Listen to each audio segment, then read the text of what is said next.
Dilapidated corridors, walls stripped of life, abandoned rooms occupied only by time which stakes no claim to ownership.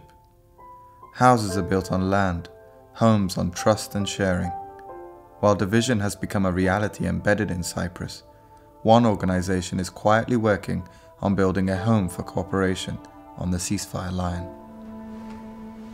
We came up with an idea of, looking for a house in the buffer zone, somewhere neutral. That would be the first intercommunal building that promotes research and dialogue and issues regarding history education. Do we have a space in the north? Do we have a space in the south? And it's the common problem that everybody has, actually, Right. That's trying to work, across the divide. But it will always be in the middle, though. And that's the point, that it's, the meeting point. The Association for Historical Dialogue and Research was set up in 2003 with the aim of bringing historians and educators together from both sides of the dividing line to work on issues regarding history and history teaching, research and methodology, in the hope that this will strengthen peace, stability, democracy and critical thinking on the island.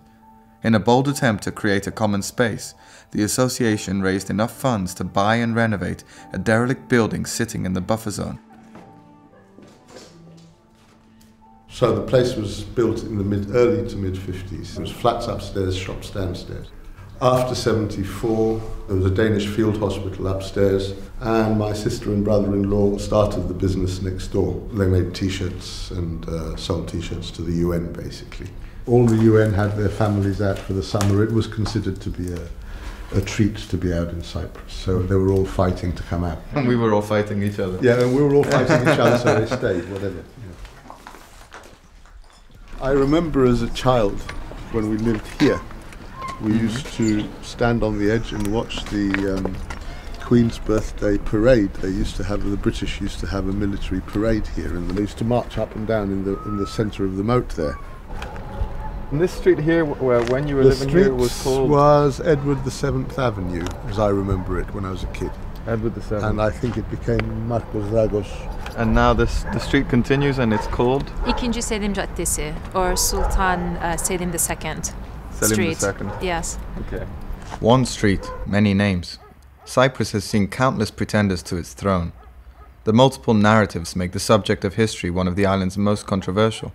History teaching is not something static, something that continuously there's revision based on new research findings, new studies.